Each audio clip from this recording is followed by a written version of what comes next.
দক্ষিণবঙ্গ জুড়ে তাপমাত্রার পারদ অল্প অল্প করে বাড়ছে বাড়ছে গরম। তবে আবহাওয়া দপ্তরের আশ্বাসবাণী, এবছর এখনই তাপপ্রবাহের কোনো সম্ভাবনা নেই। দাবদাহ কোনো সতর্কতা নেই।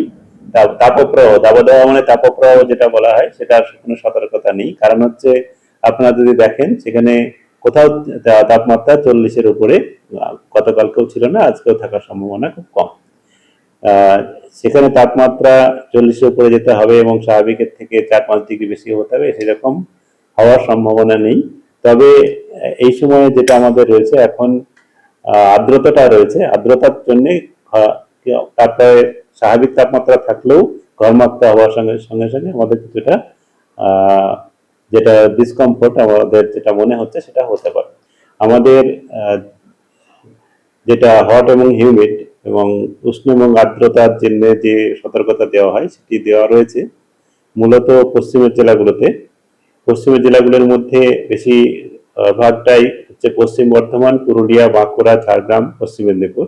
এই জেলাগুলোতে আগামী 4-5 দিন পর্যন্ত এটা থাকবে। তবে তার সঙ্গে সঙ্গে স্থানীয়ভাবে বিক্ষিপ্ত বজ্রবিদ্যুৎ সহ বৃষ্টিপাতের সম্ভাবনা থাকছে। দক্ষিণবঙ্গের জেলাগুলিতে বিক্ষিপ্তভাবে 1-2 জায়গা করে বজ্রবিদ্যুৎ সহ বৃষ্টিপাতের কিছুটা সম্ভাবনা রয়েছে। মূলত বেশি সম্ভাবনা রয়েছে বীরভূম, পূর্ব বর্ধমান, নদিয়া, মুর্শিদাবাদ, ঝাড়গ্রাম, পশ্চিম মেদিনীপুর, পুরুলিয়া, বাঁকুড়া, পশ্চিম বর্ধমান, হুগলি, এইসব জেলাতে।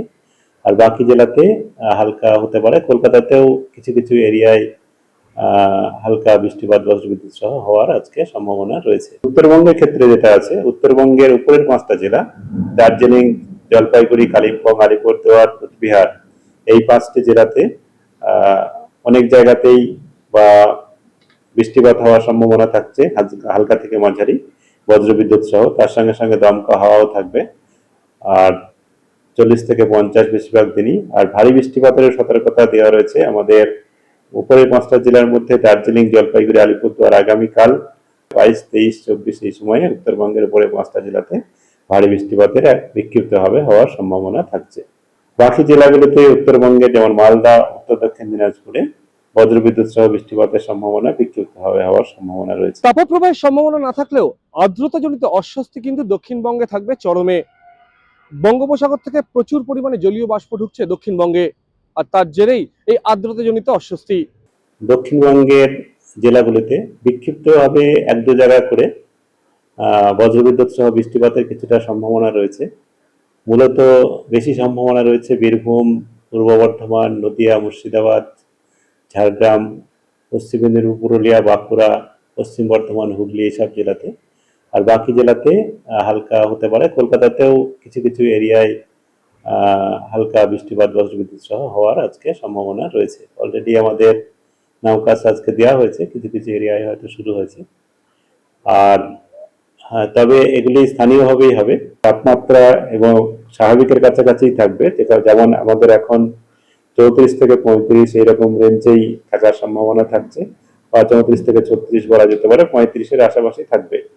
তার সঙ্গে সঙ্গে যেহেতু আর্দ্রতাটা বেশি আছে, তার জন্যই আমাদের যেটা সবার মনে হচ্ছে যে কিছুটা ঘরমাক্ত আবহাওয়া মনে হচ্ছে, এটা থাকবে। তবে তেমন যে খুব বেশি যে স্বাভাবিকের থেকে বেশি তা নয়। স্বাভাবিকের থেকে কেবলমাত্র আমাদের হিউমিডিটিটা বা আর্দ্রতাটা বেশি রয়েছে। আর সর্বোচ্চ তাপমাত্রা কিন্তু স্বাভাবিকের কাছাকাছি আছে। তবে আজ এবং কালকের মধ্যে কিছুটা বজ্রবিদ্যুৎ সহ বৃষ্টিপাত হলে আর এটা কমে যাবে। নির্ধারিত সময়ের বেশ কয়েকদিন আগেই আন্দামান নিকোবর দ্বীপপুঞ্জে ইতিমধ্যেই বর্ষা প্রবেশ করে গেছে। কেরলে চলতি মাসের শেষ সপ্তাহে বর্ষা প্রবেশ করার সম্ভাবনার কথা জানিয়েছে আবহাওয়া দপ্তর। আবহাওয়াবিদদের আশা, পশ্চিমবঙ্গেও বর্ষা প্রবেশ করবে নির্ধারিত সময়ের বেশ কয়েকদিন আগে। তবে তার আগে কেরলে বর্ষা প্রবেশের অপেক্ষা। মৌসুমী বায়ু আন্দামান নিকোবর দ্বীপপুঞ্জের পুরোটাইতেই প্রবেশ করেছে এবং কিছুটা আমাদের পুরো মধ্য পূর্ব যেটা বঙ্গোপসাগর এরিয়া সেই পর্যন্ত কিছুটা এসছে, যেটা স্বাভাবিকভাবেই আমাদের 20 তারিখের আশেপাশে আন্দামান নিকোবরে আসে। এবার 2-4 দিন আগেই 16 তারিখেই এসেছে, আমাদের 16 তারিখ থেকে শুরু হয়েছে। কেরালার জন্য যেটা আমাদের মূল ভূখণ্ডে যেটা মনসুনের অনসেট বলা হয়, কেরালার জন্য আমাদের যেটা পূর্বাভাস দেওয়া হচ্ছে সেটা 26 তারিখ নাগাদ, 26 তারিখের আশেপাশে হওয়ার সম্ভাবনা আছে। সেটা আমাদের এখন মনিটরিং এ আছে। এর সঙ্গে আমাদের পশ্চিমবঙ্গে তারপরে যে মনসুনের বা মৌসুমী বায়ুর যেটুকু কোথায় তেমন অ্যাডভান্স হবে সেটা কেরালাতে হওয়ার পরে তারপরে 5 দিনে কতটা যেতে পারে, তারপরে 5 দিনে কতটা যেতে পারে, এইভাবে পূর্বাভাস দেওয়া হয়। উত্তরবঙ্গের ক্ষেত্রে আমাদের আর্লি হয়, উত্তরবঙ্গে আগে হয়, তারপরে দক্ষিণবঙ্গে, যেটা আমাদের আমরা যেটা গড় হিসাবে বলি, যেটা স্বাভাবিক বা নর্মাল, সেই হিসাবে উত্তরবঙ্গে মৌসুমী বায়ু আগে পৌঁছায়, তারপরে আমাদের দক্ষিণবঙ্গে পৌঁছায়। উত্তরবঙ্গের ক্ষেত্রে 3 থেকে 5-এর মধ্যে নর্মালি পৌঁছায়, আর আমাদের দক্ষিণবঙ্গের ক্ষেত্রে 10 থেকে 12 জনের মধ্যে পৌঁছায়। ফলো করুন বর্তমান।